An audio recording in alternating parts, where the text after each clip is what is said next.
everybody, it's me Nate, aka Devil Dog, and I'm back with another video. This one's gonna be a little bit different. As you can tell by the thumbnail, you're like, what? I don't recognize this one. What exactly is this? This is a new list of videos I'll be making for my YouTube channel. If you like them, I'll keep adding to it. If not, I won't. But I have hit over 50, okay? I have been on YouTube for over 10 years now, and this has only been a hobby. It hasn't been something that pays my bills. It gives me a little bit of gas money, but it's never been about the fact of me being one of these people with millions of subscribers, because I know I never will be, and that's fine. But I have been working a long time on a bunch of true life stories of me growing up, the things I experienced growing up as a child, me and my brother and my family, and was hoping to get a book released called Hotdogs&HandGrenades. But honestly, the publisher's not interested in it, so I decided, you know what, I'm 50, most of my life is over. I still got lots of time ahead of me. Don't get me wrong, I'm not giving up, I'm still making content and videos, but I felt, you know what, people need to hear these stories because they're so wacky and weird, and they might bring a little bit of thought and realize just how much character I actually have. Considering, yes, I've been a stand-up comedian, not a good one, but I was a stand-up comedian. I was a professional wrestling referee in independent leagues and took a lot of damage there. I worked as a mascot at the local amusement park and also in the haunted houses there for Halloween Haunt at Kings Island. And I've done lots of multiple things, but people don't realize where I come from is definitely very unique. Now, while I was born in Michigan, for whatever reason, my father decided to move out to California, and me and my brother lived there. We had a ranch up in the Sierra Nevada mountains.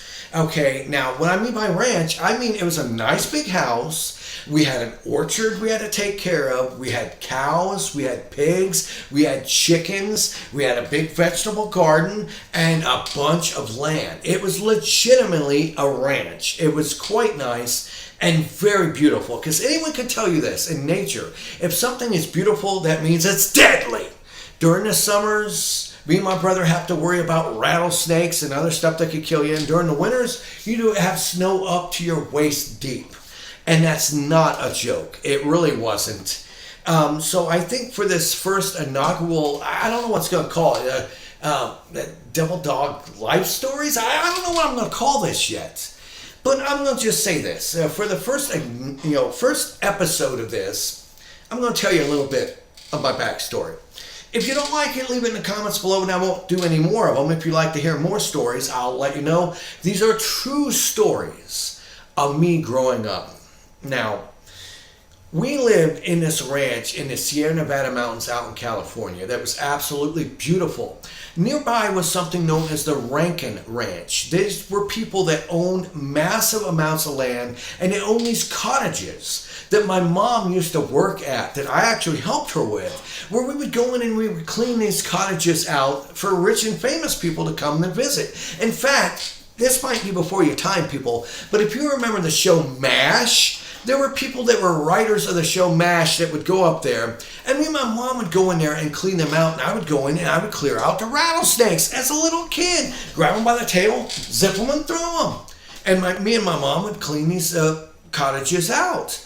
But this story is not about that. I'm going to say this is about our local area that we lived at the time. It was a beautiful place on the side of this mountainside, in the middle of nowhere, basically, out in the forest.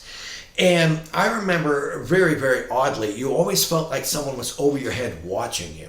You never knew why, you never understood why, but you just got used to it.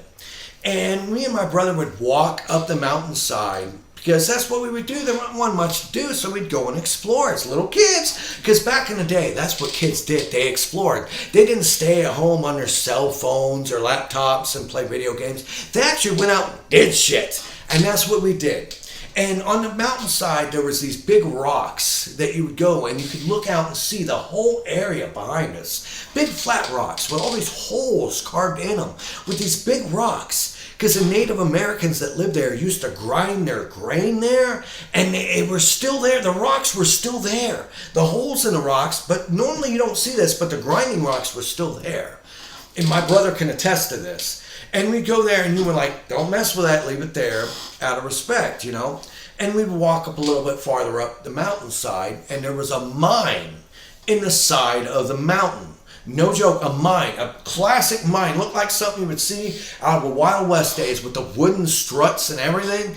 And it was always filled with water. And me and my brother always wanted to go in that mine. But we were always scared. We always felt like there was someone right behind us, or someone in that mine looking at us saying, don't go in there. We always said, hey, let's get a boat or a raft and go in this mine and go and see what's in the mine. Maybe there's gold, diamonds, or dead bodies. We didn't know. And we were too scared to ever go in that mine.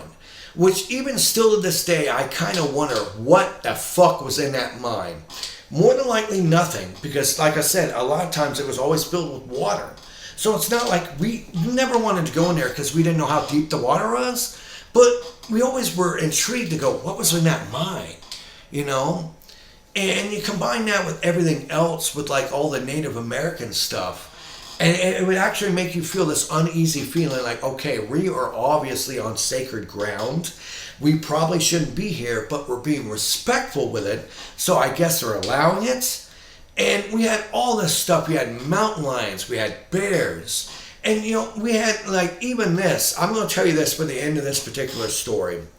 Is my dad loved to get different animals. Like, we had sheep. We had, you know, I don't think we ever had goats. But we had African gray geese that were mean as hell.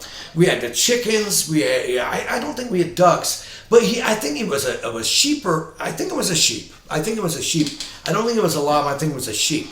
Well, my dad got the sheep that was in love. It was in love with him. It wouldn't leave him alone. In fact, it almost broke through the sliding glass door to get to him because it was in love with my dad. I wish I was kidding about this, but I'm actually not. And I wonder what happened to that sheep. I mean, we all know what happened to the pigs, but that's another story for another time on that as well. But like I said, we had a couple Montfort cows and a Black Angus cow that we named after Laverne and Shirley. In fact, we named all of our animals. We named all of them. One time this lady was getting ready to get rid of her golden retriever and her black lab. She didn't want them no more, and they were brilliant creatures. She's like, I'm going to have them euthanized. Like, me and my brother were like, listen, we'll give you money to buy the dogs from you. And she sold them to us, I think, for $1 each. I could be wrong, but I think it was $1 each. And we took them in, we named them Salt and Pepper. And they were some of the best dogs, the most intelligent creatures we ever had. And then we had our chickens, which we called the Brady Bunch. We had, our pigs were called Linny and Squiggy. And our cows were called Laverne and Shirley. Can you tell what age we grew up from? Yes, this is not a joke. We had a name for them, and we treated them all like pets, and they were all super friendly. I remember going out to our orchard, and it was hard work, taking care of this orchard and everything else. And the orchard wasn't that bad. It was just mainly watering and pruning. But the garden was a nightmare, because basically, this is something most people don't know. Rattlesnakes would lay their eggs, and the baby rattlesnakes would get like the heads of cabbages. And when you're like searching and cleaning them, these little baby rattlesnakes could jump out and bite you and kill you. And baby rattlesnakes are just as poisonous as full-size rattlesnakes. So not only do you have to deal with everything else in the world, but you have to deal with baby rattlesnakes jumping out of a head of cabbage to bite you in the neck and kill you. And this is like a little kid doing this. And I remember that, honestly, doing that for so long until the flood came. But that is for a different story. Seriously. If you'd like to hear more stories of the antics of the McNamara clan, of the stuff we went through when I was growing up, please leave in the comments below, give me a thumbs up, please subscribe, and stay tuned, possibly, if you like this, for a future episode. What am I going to call this? The Devil's Past? The Devil's History?